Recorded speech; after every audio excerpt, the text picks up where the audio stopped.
다음 어려운 이야기입니다. 이해 안 해도 좋고요. 공식만 외워도 좋습니다. 어려운 거니까 굳이 할 필요는 없는데 설명을 드리는 거예요. 점광원이 아닌 크기를 가지는 광원에 의한 조도입니다. 뭔가 좀 특별한 형태의 광원. 예를 들면 창문에서 비치는 빛에 의한 조도를 구하는 거. 그럼 창문이 광원이 되겠죠? 그런 광원에 의해서 조도를 계산하자라고 하는 복잡한 내용입니다. 그 내용은 단위구법에 의해 가지고 계산하는데요. 다음 페이지에 그림이 나옵니다. 이 그림이 단위구에 의한 그림이에요. 단위구라고 하는 것은 무엇을 얘기하냐면 여기서부터 여기까지의 반지름이 1m인 구죠. 반지름이 1m다. 반지름이 1m면 그 1m 표면이 있죠. 1m 표면, 구에 대한 표면이 존재할 거고 거기에 임의의 거리 rm만큼 떨어진 지점, dm만큼 떨어진 지점에 창이 있다라고 생각을 하는 거예요. 그래서 그 창을 그대로 대응시켜서 P점에 의한 조도를 구하게 되는데 이때에 창의 면적을 DA라고 하죠.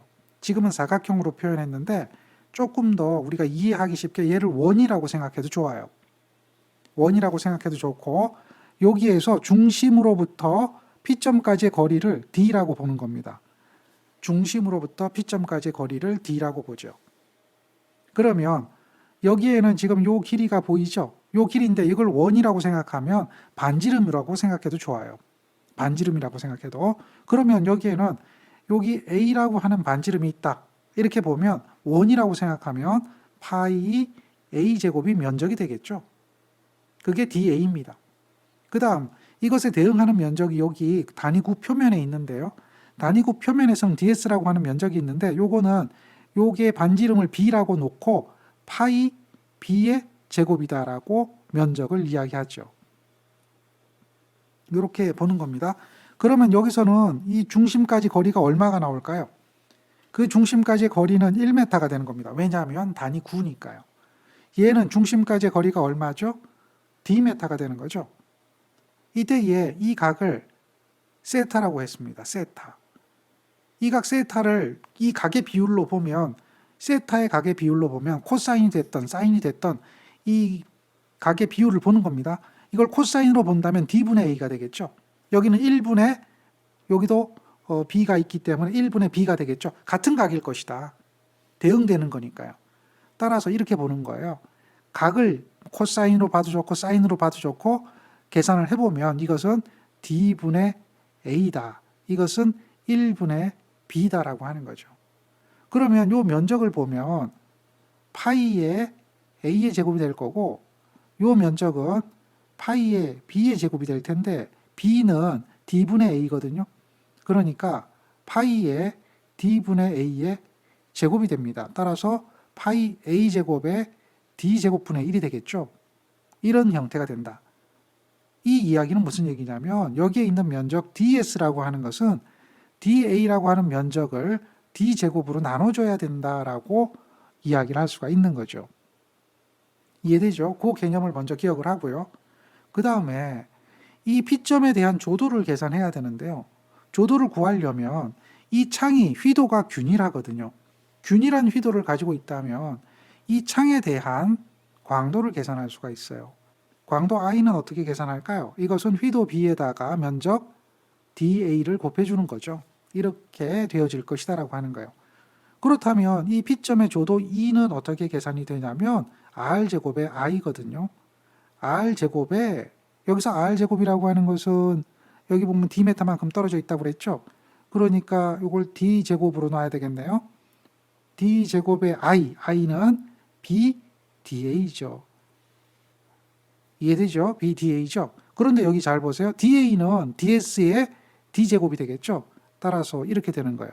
D제곱이 되고 BA는 이렇게 되면 DS의 D제곱이 돼요. 따라서 D제곱, D제곱 약분돼서 없어지네요. 요거는 약분돼서 없어지죠. 그러니까 이 식은 어떻게 돼요? BDS가 된다라고 하는 거예요. 이게 조도 2예요. BDS다. 여기서 DS하고 수직선하고의 관계되는 각을 베타라고 하면 수직 투영 면적이 되는 거죠. 수직 투영 면적이니까 각을 베타라고 하면 이때에 DQ라는 값은 요 DS에 대한 코사인에 비례하는 거죠. 이렇게 놓을 수가 있습니다. 이게 DQ예요. 따라서 미소조도 D2라고 하는 것은 이것은 여기에 있는 BDS의 BDS잖아요. BDS의 코사인 베타하고 같거든요. 따라서 이것은 B에다가 DQ라고 할 수가 있죠. 그래서 조도 2를 구하는 것은 얘는 어떻게 계산하느냐? 식이 유도가 되는데요. B는 상수고 적분하죠. DQ. 이렇게 계산하는 거죠. 이것이 수평면 조도가 되는 겁니다. 코사인은 수평면 조도이기 때문에 코사인이 되는 거죠. 요 식을 가지고 이해를 하는 거예요. 그리고 이 P점의 조도는 어떻게 계산이 되냐면 이 식에 의해서 계산이 돼요. 즉 여기에 있는 P점 조도 이 P 값은 이것은 BS거든요. 여기에 BS인데 S가 어떻게 되느냐라고 하면 파이 A 제곱이죠. 여기서는 파이 A 제곱. 그리고 뭘로 나눠줘야 돼요? D 제곱으로 나눠줘야 되겠죠. 그리고 뭐에 비례했어요? 코사인에 비례했죠. 코사인에 비례했어요. 따라서 이렇게 이야기하면 되죠. 이해되죠? 따라서 요 식을 정리하면 D제곱에 B파이 A제곱에 코사인의 베타. 이것이 EP, 즉 P점에 대한 조도다라고 하는 거예요. P점의 조도하고 다음 수평면 조도하고는 개념이 좀 다릅니다. 요 밑에 있는 이 식은 수평면 조도, 이 식은 P점에 대한 조도입니다. 이와 같은 내용을 가지고 요 P점에 대한 조도를 계산해 보면요. 동일한 이야기입니다. 조도 2는 어떻게 되죠? 앞에서 배운 거 그대로 보면 D제곱에 파이에 다음 A의 제곱에 휘도 B가 되어 있죠. 그 다음 코사인 베타인데 수직된 면이니까 코사인 값은 적용이 되지 않아요. 그대로 보면 됩니다. 그래서 이와 같이 나타낼 수 있는데 이 식을 다시 적으면 파이에 B에 D에 A의 제곱이 되죠. 여기서 D의 A라고 하는 것은 요 길이가 D가 되고요. 요 길이가 A가 되는 거죠. 그러면 여기가 세타니까 뭐가 되죠? 그렇죠. 사인 세타가 되죠. 그래서 파이 B에 사인의 세타인데 제곱되어 있죠. 그러니까 파이 B 사인 제곱 세타다라고 하는 식이 나와요. 이것을 단위구법이라고 하는데 그 식은 요 내용과 같아요. 그래서 요걸 기억하시란 이야기죠. 파이 B의 사인 제곱 세타. 반구형 천정과 또 원평판 광원과 여기 원이란 이야기예요. 그 다음 이런 구광원도 동일합니다. 동일한 방법으로 파이 B의 사인 제곱 세타다라고 하는 식으로 계산하게 되고요. 여기에 사인 값을 대입하면 되죠. 사인 값을 대입하면 그 값이 요게 사인 값이니까요. 요 값을 그대로 대입한 겁니다. 어려운 얘기 아니죠. 그런 부분들을 참고해서 기억하고 공식에서 답을 찾을 수 있도록 해놓으시면 돼요. 이 부분 구광원에 의한 조도도 요게 사인 제곱입니다. 그것만 생각하시면 돼요. 따라서 예제 한번 보죠. 이 예제도 동일한 방법으로 풀 수가 있어요. 그림과 같이 반구형 천정이 있는데 반지름이 0.3m입니다. 그리고 구내, 반구내 휘도가 주어졌죠. 이때에 A가 2.5m 거리가 있다면 P점의 조도를 구하라 그러죠. 그러면 이렇게 보면 이 B변이 나옵니다. B변은 얼마죠? 요게 0.3이니까 이것은 루트에다가 0.3의 제곱에 2.5의 제곱에 다음 분의 뭐가 되죠? 사인 세타를 구하면 요 각이 세타니까 0.3이 되겠죠. 요게 사인 세타입니다. 이해되죠? 이렇게 사인 세타 값을 구하게 되면 그러면 바닥면 조도 요 P점에 대한 조도 이 2는 파이 B의 사인의 제곱의 세타다라고 하는 거죠. 따라서 파이에다가 휘도가 얼마가 주어졌어요? 4487이죠. 거기에 사인 세타입니다. 그거의 제곱이에요. 따라서 이것은 0.3이 되고요. 다음 이것은 얼마가 되죠? 0.3 제곱 2.5 제곱이 되겠죠. 이렇게 하면 되죠. 요걸 그대로 계산기 누르면 얼마가 나오죠? 200이 나옵니다. 이러한 공식을 외우지 마세요. 이 공식을 외우는 게 아니라 이 개념을 이해하고 있어야 되죠. 그래야 문제를 쉽게 해결할 수가 있습니다. 다음 예제도 반구형 천정이죠. 그러면 사인 세타 구하면 돼요. 이렇게 해서 사인 세타 구하면 돼요. 빗변은 r제곱에 h의 제곱이 되겠죠. 요 점에 대한 조도 2를 구하라 그러면 파이 b의 사인의 제곱의 세타죠. 파이 b의 사인이 얼마죠? 요거. 다음 세타니까 높이죠. r. 그래서 r제곱 제곱하면 루트가 벗겨지죠. 이렇게 되는 거예요. 그래서 요걸 그대로 다 적으면 파이 b r제곱에 r제곱 h제곱이 되겠죠. 따라서 해당되는 답은 이와 같이 계산이 되는 거죠. 이런 부분들을 생각하고 이런 문제를 풀 수 있으면 돼요. 조명에서는 이 부분이 제일 어렵게 나오는 내용이다라고 생각하시면 돼요. 다음 광속의 계산입니다. 배광곡선을 가지고 광속을 계산하는 거예요. 이해만 하면 굉장히 쉽습니다. 배광곡선이라고 하는 건 무엇이냐라고 하는 건데요. 그림을 가지고 배광곡선을 이해하셔야 돼요. 오른쪽에 있는 그림이 입체 배광도입니다. 이 그림에서 광원이 여기에 있습니다. 그 광원으로부터 입체적으로 광도가 어떻게 분포하느냐, 광도의 량, 이것을 갖다가 입체적으로 표현한 것이 입체 배광도고 평면으로 표현한 것이 수직 배광도예요. 광원이 여기 있으면 이 부분은 광도가 안 나오거든요. 왜 그러냐면 전선이 있잖아요. 그리고 반사가 또 있고요. 뭐 그런 기구들 때문에 실제 배광이 어떻게 표현되는가라고 하는 거죠. 그것을 나타내는 거예요. 이 부분의 그림을 보면 0도일 때가 광도가 가장 크고요. 세타에 따라서 광도의 값이 바뀌어가죠. 그래서 이와 같은 각도일 때가 180도일 때가 제일 적고요. 각도에 따라서 배광에 대한 광도의 량이 달라지는 것을 그림으로 보여주는 거죠. 광원은 어디 있다고요? 여기 있는 겁니다. 이 광원이 각도에 따라서 나오는 광도가 달라진다라고 하는 거죠. 그 내용을 이야기하는 겁니다. 광속에 대한 분포를 극좌표로 표현한 것을 배광곡선이라고 한다. 이렇게 기억하시면 돼요. 다음 그림은 배광곡선이죠. 구형 광원이고요. 반사갓이 있으니까 아래쪽으로 배광이 형성됩니다. 형광등이죠. 역시 반사갓 때문에 아래쪽으로 배광이 형성되고요.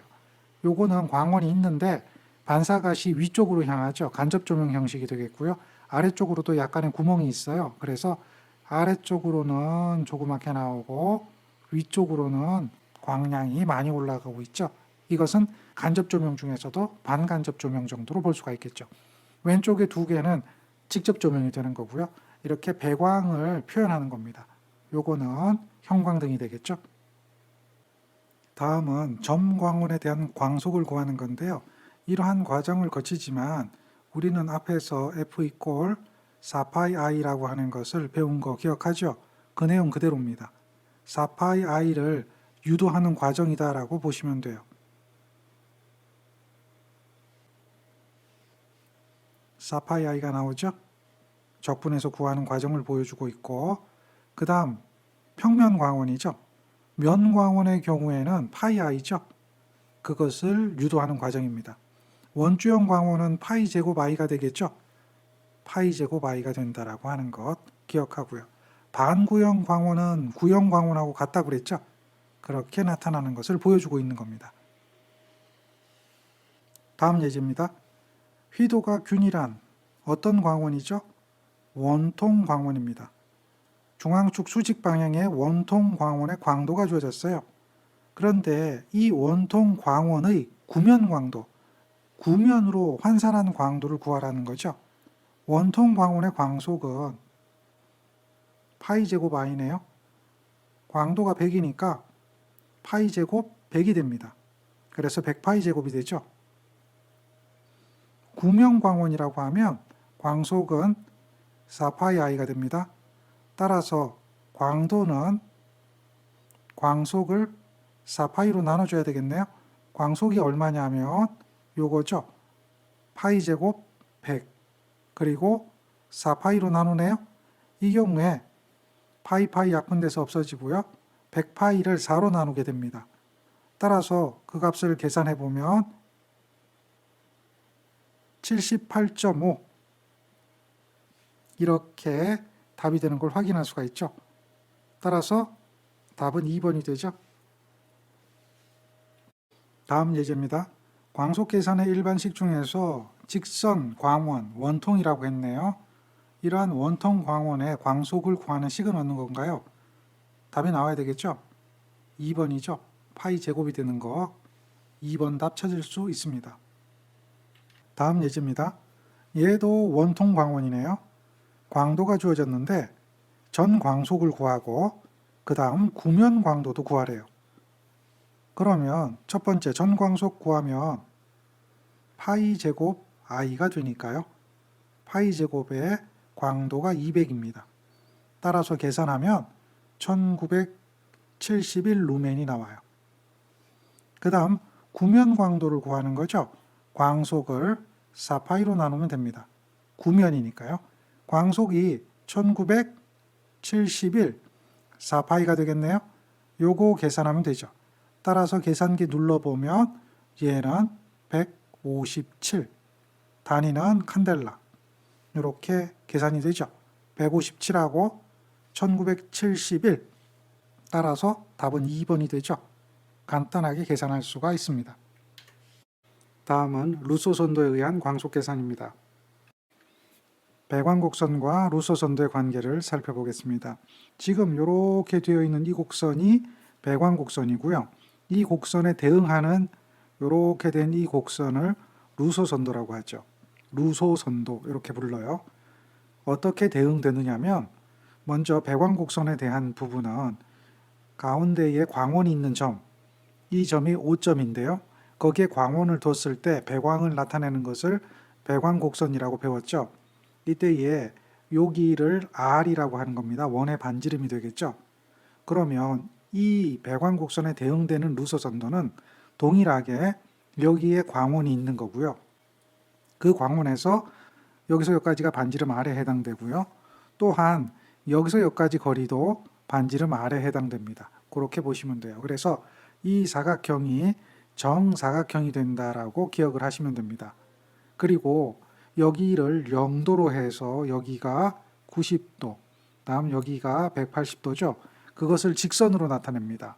0도부터 90도, 180도 이렇게 직선으로 나타내요. 배광곡선에서 이 부분이 0도일 때 광도가 되죠. 그 광도를 여기서 이만큼 표시하는 거예요. 이 부분이 0도일 때 광도가 됩니다. 그러면 예를 들면 세타일 때 광도는 요만큼 되겠죠. 그 세타일 때 광도가 이만큼 표시하는 거죠. 여기서 0도부터 이렇게 각도가 변할 때 광도는 이렇게 변하죠. 그 변화를 이렇게 나타내는 거예요. 그래서 이 값이 변화가 90도까지 변화가 생기면 이렇게 90도까지 변화가 생기죠. 그러면 거기에 대응하는 값들 90도일 때는 이 값에 해당되겠죠. 그 값이 이 값이 되는데요. 그 값으로 변화가 그대로 대응되면서 나타나게 되죠. 이것을 루소선도라 그래요. 그리고 이 90도를 중심으로 해서 여기를 하반구 그래요. 아래쪽이라는 거죠. 그 다음 90도부터 180도까지는 상반구라고 합니다. 하반구와 상반구로 나누게 되죠. 상반구에 대응되는 거고요. 상반구는 180도일 때는 0이죠. 그러니까 180도일 때는 0이에요. 그렇게 대응되고 있는 것을 볼 수가 있다라고 하는 거죠. 즉 배광곡선이 변화가 되면 루소선도도 그것에 대응되는 변화를 가져온다라고 하는 겁니다. 이 루소선도에서 광속을 구하려면 루소선도의 면적을 구해야 되는데요. 이 루소선도의 면적은 다음과 같이 구하면 돼요. 우리가 구해야 될 면적은 바로 이 부분에 대한 면적인데요. 이것은 이러한 면적을 구해서 전체적으로 적분을 해줌으로써 구할 수가 있어요. 먼저 이 면적에 해당되는 걸 이해하려면 이 부분의 길이를 알아야 되는 거죠. 요거는 어떤 부분이냐면 R에 대한 사인 세타 부분이에요. 이게 어떤 내용이냐면 이 부분을 한번 보세요. 이렇게 되어 있는 부분에서 여기에 해당되는 부분이라고 보시면 돼요. 여기서 여기까지는 R이 되는 거죠. 이렇게 R이 돼 있죠. 그 R에서 높이 성분에 해당된다라고 생각하시면 돼요. 여기가 직각이라고 보면, 여기가 세타라고 보면 요거는 R 사인 세타가 돼요. 여기가 반지름이 R이기 때문에 그렇습니다. 그 부분은 여기에 해당되는 길이니까 여기에 해당되는 길이가 되겠죠. 그래서 R 사인 세타가 되는 거죠. 그리고 여기는 D 세타라고 되어 있죠. DS는 I 세타에다가 I 세타는 여기서 여기까지 길이가 되겠죠. 여기는 R 사인 세타, D 세타가 되는 거죠. 이와 같은 값으로서 면적을 구할 수가 있어요. 이것을 0에서부터 90도까지, 90에서 180도까지 전체적으로 적분해주면 이 루소선도에 대한 면적을 구할 수가 있어요. 따라서 이와 같은 식을 이렇게 적분한다라고 나타낼 수가 있는 거죠. 세타가 0에서부터 x까지인데 x는 파이까지 간다라고 보면 돼요. 그리고 여기 있는 r이 상수니까 나오게 되고 이러한 식으로 나타낼 수가 있죠. 요거는 면적이죠. s라고 하는 것은 면적입니다. 그래서 요 r을 이항하게 되면 s분의 r은 요게 되는 거죠. s분의 r은 이렇게 되어지는 것을 알 수가 있죠. 우리는 여기서 광속을 구해야 되는데 광속은 광도로부터 계산이 됩니다. 광도는 d 오메가분의 df입니다. 여기서 f를 계산하려면 이항하게 되고요. 양변을 적분해 줘야 됩니다. 미소 부분을 정상적인 값을 구해야 되는 거니까요. 따라서 인테그랄 i d 오메가라고 하는 식으로 나타내 볼 수가 있는 거죠. 이 식을 다시 써보면 f는 광속이죠. 이것은 i에다가 d 오메가입니다. 입체각을 다시 나타내 보면 2파이에 사인의 세타에 d 세타다라고 나타내 볼 수가 있어요. 두 식을 비교를 한번 해보게 되는 거죠.